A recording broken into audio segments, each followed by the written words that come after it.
साधनों को कंट्रोल करना चाहते हैं। आपको नजर आ रहा है जैसे वो आपकी सेवा के लिए ऐसा करना चाहते हैं, जबकि असलियत में वो अपना एजेंडा 2030 लागू करना चाहते हैं। तो 2030 तक आपकी जमीनों का अधिकार, आपके बच्चों का अधिकार, आपके ट्रांसपोर्ट का अधिकार, वो सब कुछ लेना चाह रहे हैं, और इसी की खिलाफत में जनता सरकार मोर्चा खड़ा हुआ है। तो अब एक बार बार जिक्र करते हो आप रोथस्चाइल्ड फैमिली का, और ये एक्चुअल में ये कौन लोग हैं? रोथस्चाइल्ड फैमिली जो है, क्या यही इल्यूमिनाती है?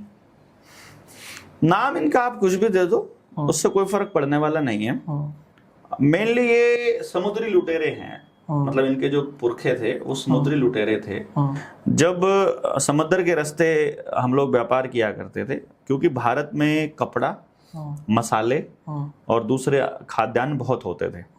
अगर आप हमारी किताब रुपया मतलब मूल्य का मापक या शोषण का साधन, अगर आप पढ़ोगे तो आपको उसमें आंकड़े दिए हुए हैं हमने वर्ल्ड इकोनॉमिक फोरम के ही, यूनाइटेड नेशंस के हवाले से, कि जिस टाइम पे ईस्ट इंडिया कंपनी 1600 में आती है, उस टाइम पर पूरी दुनिया की इकोनॉमी के अंदर इंडिया और चाइना का कंपटीशन चल रहा है। कभी इंडिया फर्स्ट आ रहा है और चाइना सेकंड, कभी चाइना फर्स्ट और इंडिया सेकंड, और इंग्लैंड और अमेरिका उस पहले 15 देशों की लिस्ट में कहीं पर भी नहीं है। ठीक है।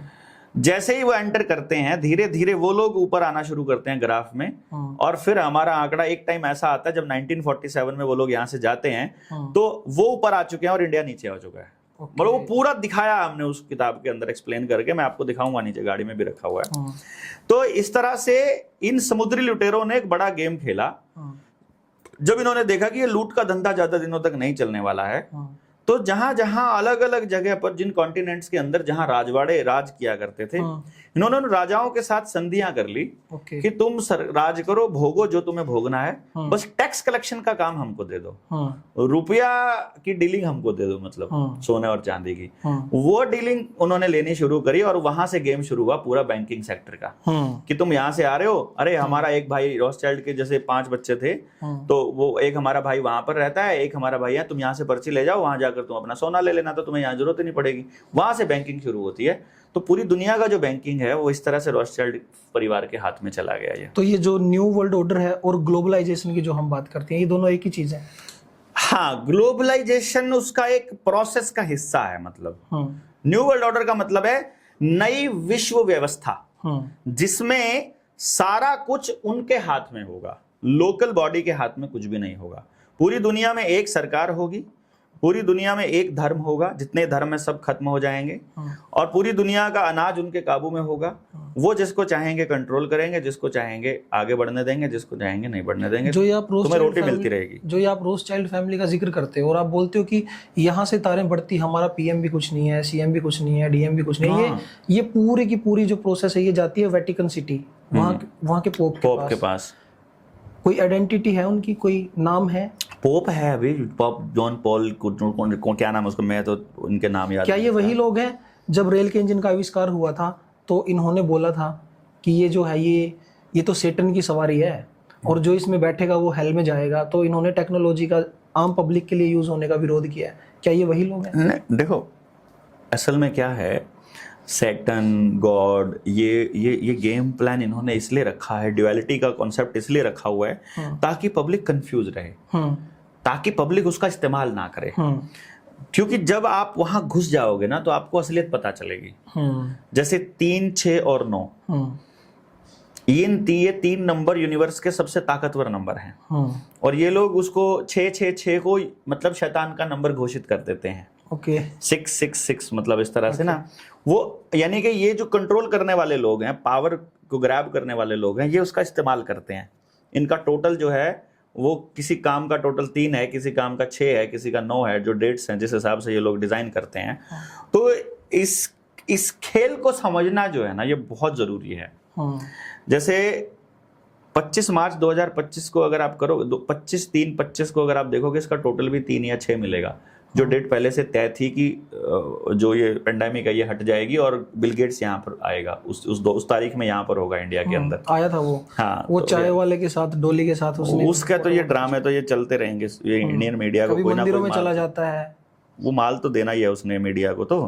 लेकिन मेन बात असल में क्या है कि पॉप का भी मेन पर्पस यही है कि किसी भी तरह से, आपने थोड़ी दिन पहले देखा होगा सारे देशों के राष्ट्राध्यक्ष, इवन नरेंद्र मोदी तक वहां जाकर के कैसे, मतलब ठीक है कटसी कॉल हो सकती है उनकी वहां पर वो ये उद्योगपति जब यहाँ आते हैं, चाहे अभी इस टाइम पे एलन मस्क, और अभी आप देखेंगे जब बिल गेट्स को जूते लगने स्टार्ट होंगे तब एलन मस्क सीन में आ जाएगा।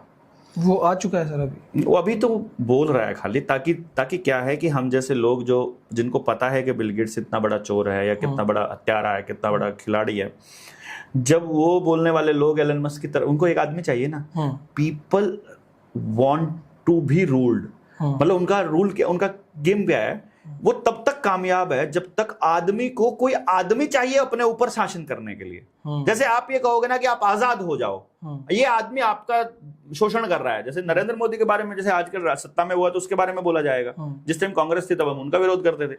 हम ये बोलेंगे ना कि ये आदमी गलत कर रहा है, तो जो बेचारा मंद बुद्धि कह लो या जिसको अकल नहीं है वो क्या कहेगा, फिर किसका राज आना चाहिए? अरे राज क्यों आना चाहिए?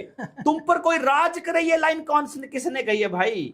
सिस्टम बनाना चाहिए, व्यवस्था बननी चाहिए जिसमें मेरी बात सुनी जाए और मेरे काम हो। उसका राज का क्या मतलब है? राज तो मेरा ही रहेगा ना, जनता का ही रहेगा ना, राज तो जनता का ही रहेगा। ये समझना जरूरी है। वो उसका राजा बना देते हैं, जो प्रतिनिधि है, जो तनख्वाह ले रहा है, जो नौकर है, नौकर को राजा का रूप देता है, बोलता है मैं तो नॉन बायोलॉजिकल हूं।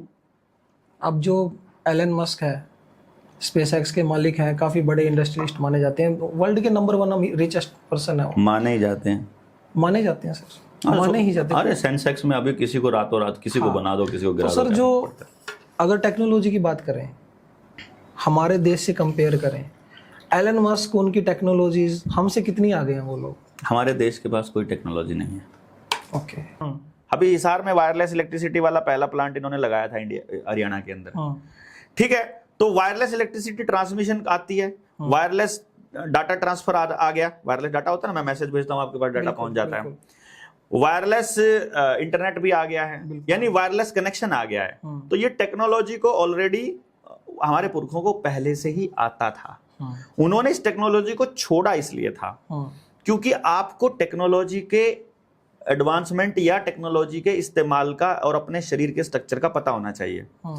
हमारा जो शरीर है ये आयन से मिलके बना है, अंदर इलेक्ट्रोलाइट्स भी हैं, नमक भी है, सॉल्ट भी है, तो ये एक तरह से बैटरी है। ह्यूमन सेल, आदमी का जो शरीर के अंदर मौजूद एक एक कोशिका अपने आप में एक बैटरी है। उन कोशिकाओं का सही तरह से इस्तेमाल करके पूरी बॉडी एक ट्रांसफार्मर की तरह है जो खुद बिजली प्रोड्यूस करती है, पावर हाउस की तरह, नॉट ट्रांसफार्मर की तरह। वो बिजली प्रोड्यूस करती है, पावर जनरेट कर रही है। तो उस एनर्जी का इस्तेमाल उन लोगों ने करना भी सीख लिया। अब तो उन्होंने करना सीख लिया, लेकिन हमारे वालों को पहले से पता था। उनको यह पता था कि बिजली की कोई भी आइटम यदि हमारे शरीर के साथ टच होगी या हमसे 6 फुट के दायरे में भी होगी तो वो हमारे लिए खतरनाक है। इसीलिए यदि आप आज से 50 साल पहले के घरों में देखोगे तो उसमें फिटिंग जो होगी ना, वो कैसे होगी कि दीवार के ऊपर पहले प्लास्टिक या लकड़ी का एक वो डंडी लगेगी, उसके ऊपर तारे लगाई जाती थी। आजकल तो फिटिंग अंडरग्राउंड करते हैं ताकि उस दीवार के अंदर ही बिजली देके पूरे घर को ही करंट वाला बना देते हैं। वो तब बाहर पहले लकड़ी लगा के या प्लास्टिक लगा के तब उसके ऊपर तार लगाते थे ताकि करंट से मकान को, क्योंकि आपको यह मालूम होना चाहिए करंट से नहीं, जब करंट किसी चीज में फ्लो करता है तो उसके चारों तरफ इलेक्ट्रोमैग्नेटिक फोर्स बनता है, ठीक है, और उसका जो इंप्रेशन, सबसे ज्यादा जो इंपैक्ट है वो 6 फुट तक रहता है। ओके। 6 फुट की दूरी जो है ना, बचना है जरूरी 6 फुट की दूरी, वो 6 फुट की दूरी आपको याद रखनी है। तो ये अगर आपसे इलेक्ट्रिसिटी की कोई भी आइटम कम से कम 6 फुट दूर होनी चाहिए अगर आपको अपना शरीर स्वस्थ रखना है तो। लेकिन इन्होंने आपके मोबाइल जेब में डाल दिए, इन्होंने हर चीज इलेक्ट्रिसिटी की ले आए, जबकि सारी चीजें मैकेनिकल होनी चाहिए। इन्होंने सब कुछ इलेक्ट्रिकल ले आए, बल्कि कार भी ऐसी ले आए कि आप इलेक्ट्रिसिटी के अंदर बैठ के चलो, क्योंकि जब आपके शरीर को चार्ज कर दिया जाएगा या चार्ज बॉडी के नजदीक रख दिया जाएगा तो आपका शरीर कभी भी स्वस्थ नहीं रह पाएगा और ठीक नहीं सोच पाएगा, अलाइंड नहीं हो पाएगा, एनलाइटन नहीं हो पाएगा, परमात्मा से नहीं जुड़ पाएगा। इसलिए ये लोग आपको इलेक्ट्रिसिटी दे रहे हैं। इलेक्ट्रिसिटी इसलिए नहीं दे रहे हैं, ये जो व्हाइट लाइट है ना, ये आपका सबसे बड़ा दुश्मन है। लाइट कोई भी है, येलो हो फिर भी चल जाएगा, वो भी 0 वाट तक तो चल जाएगा। मैंने लाइट बंद कराई ना उस कमरे में, मतलब लाइट आप अगर अंदर से फील करके देखो ना तो व्हाइट लाइट जो है आपके पीनियल ग्लैंड पे सीधा ऐसे मुक्के मारती है। पीनियल ग्लैंड ही है जो आदमी को सोचने समझने की और सही गलत का फैसला लेने की क्षमता देती है। ओके। दारू का जो सारा नशे का जो डायरेक्ट अटैक होता है वो पाइनियल ग्लैंड पे ही होता है। नर्वस सिस्टम का बेस मास्टरमाइंड है वो। सेम ये हमारी जो CFL ट्यूब्स हैं जो व्हाइट लाइट दे रही है। व्हाइट लाइट कोई भी है, आपकी गाड़ी में LED लाइट लगी हुई है जो सामने, वो भी यही काम कर रही है। पीछे बैक लाइट भी LED है, उसको बैक लाइट को ध्यान से देखोगे ना ऐसे चुभेगी वो आपको, मतलब इसी तरह से आपको आपके हर चीज में इलेक्ट्रिसिटी मूव कर देते हैं। और अगर आप नेचुरोपैथी में जाएंगे या हीलिंग प्रोसेस में जाएंगे तो हीलिंग करने के लिए वो अच्छे वैद्य जो है, जो जानने वाले, शरीर को जानने वाले कहेंगे शरीर को न्यूट्रल करो। न्यूट्रल करने का क्या तरीका है कि कम से कम 20 मिनट तक हर रोज नंगे पैर बिना केमिकल वाली जमीन की घास पे चलो। अरे वो तो हम पहले ही चलते थे, हम तो अपने खेत में नंगे पैर ही रहते थे। हम अपने घरों में भी हमारी कच्ची शाल होती थी, उसके ऊपर गोबर लेपते थे और उसमें रहते थे नंगे पैर। इन्होंने हमको फर्श दे दिए, इन्होंने हमको सड़कें दे दी, इन्होंने कच्ची मिट्टी छोड़ी ही नहीं हमारे लिए कहीं पर भी। मतलब हम मॉडर्न हुए नहीं है, हमें बनाया गया है असल में हमको बर्बाद करने के लिए, ताकि आप सोचने समझने की क्षमता खो दो। आपके खाने के अंदर भी अडल्ट्रेशन इसलिए किया गया, आपके बीजों को भी इसलिए छेड़ा गया, आपके जानवरों को का DNA भी इसलिए बदला गया, आपका DNA भी इसलिए बदला जा रहा है, आपको ये टेक्नोलॉजी दी भी इसलिए जा रही है। और ये लाइट केवल और केवल आपकी पाइनियल ग्लैंड पे अटैक करने के लिए है, केवल आपको बीमार रखने के लिए है। 6 बजे के बाद जब सूरज ही छिप गया भाई, उसका मतलब अंधेरा हो गया। लाइट का क्या करोगे अब? हमारे शरीर के जो अंग मैं दिन में बोल रहा था, तो हमारे शरीर के अंगों के काम करने का टाइम आ गया। अब हमारा लीवर काम करेगा। जब हमारा लीवर काम करेगा तो खाना खाओगे तभी तो करेगा। बिल्कुल। 8 बजे के बाद लीवर काम नहीं करता है। तो यानी कि 2 घंटे अगर उसको पचाने में लगते हैं तो 6 बजे से पहले पहले खाना जिसका हो गया वही खाना है, बाकी तो मल है अंदर, ऐसे ही पड़ा रहेगा। जो अगर कोई बंदा 6 बजे के बाद खाना खा रहा है वो खाना नहीं है, वो मल है, वो शरीर में नहीं लगता है, वो केवल पेट भरता है। और उसके बाद जो जाग रहा है 8 बजे के बाद, वो आने वाले टाइम में बीमार होने के लिए तैयार हो रहा है। इन्होंने तो इंटरनेट ही 10 बजे के बाद देना शुरू किया। ये तो सारे के सारे सीरियल ही 9 बजे के बाद आते हैं। अच्छे कार्यक्रम, अच्छे काम सारे 9 बजे के बाद आते हैं। तो शादियां भी रात को करनी शुरू कर दी, तो ब्याह में भी मल्टीपल ऐसा खाना देना शुरू कर दिया जो एक दूसरे का विरुद्ध आहार है।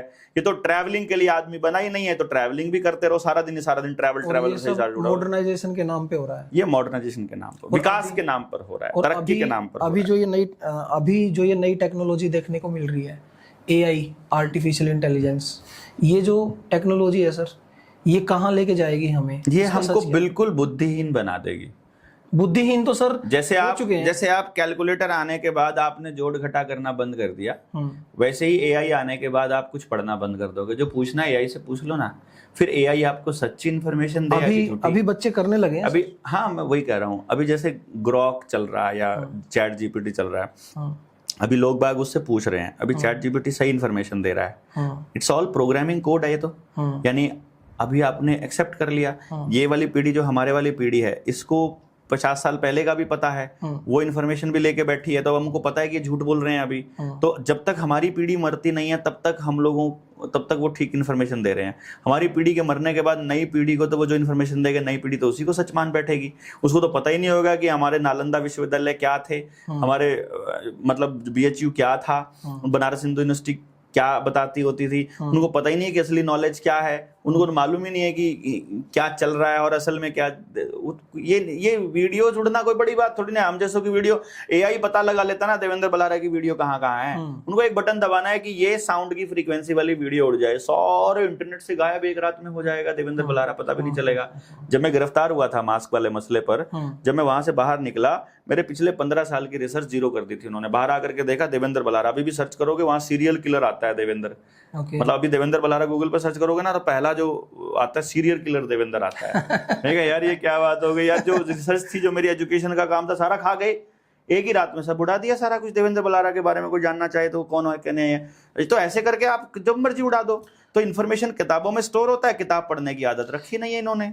एजुकेशन की हम बात कर रहे थे सर, एक बात हुई थी और वो बीच में रह गई थी। आप PMC मिलने गए थे, उन्होंने आपको किसी IAS ऑफिसर से मिलाया, उसका रिजल्ट क्या रहा सर?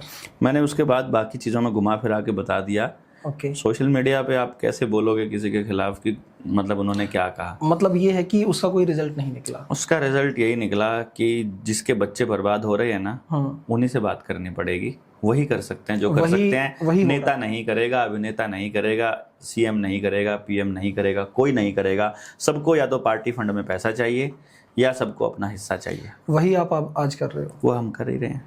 और एक अभी नई टेक्नोलॉजी हमारे कुछ बैंक्स में इंट्रोड्यूस हुई है, ब्लॉकचेन। नहीं है ये, कई साल पुराने हैं। हमारे 2021 की वीडियोस हमारे बैंक यूज कर रहे हैं। हाँ। जैसे कई बैंक हैं इंडिया के, तो ये क्या है सर, शॉर्ट में बता दीजिए थोड़ा। ब्लॉकचेन में क्या है कि आपकी सारी गतिविधियों का एक डेटा एक आधार के साथ जो भी जुड़ा है, यानी एक आधार के साथ जितने परिवार, मान लो फैमिली आईडी भी जुड़ी है उस आधार के साथ, तो उस फैमिली का जितना डेटा, उस फैमिली का जितना कर्जा, उस फैमिली का जितना पैसा, उस फैमिली के जितने व्हीकल्स, उस फैमिली की जितनी जमीन, उस फैमिली को कब टीका लगा, उस फैमिली के प्रत्येक व्यक्ति का डेटा, उसके नाम पे क्या क्या है, उसका क्या कुछ है, सब कुछ, एवरीथिंग, सारी इंफॉर्मेशन उनके पास एक बटन से। That is blockchain. That is blockchain. सब आपका कुछ, सारा इंटीग्रेटेड डेटा, सब कुछ ऑन वन क्लिक, एक क्लिक, वो ब्लॉकचेन है। वो ब्लॉकचेन है। ओके, तो फिर सर इस दुनिया के जो असली मालिक हैं वो तो रोथशाइल्ड और बिल गेट्स जैसे लोग हैं। नहीं, वो अपने आप को मानते हैं असली मालिक हम हैं।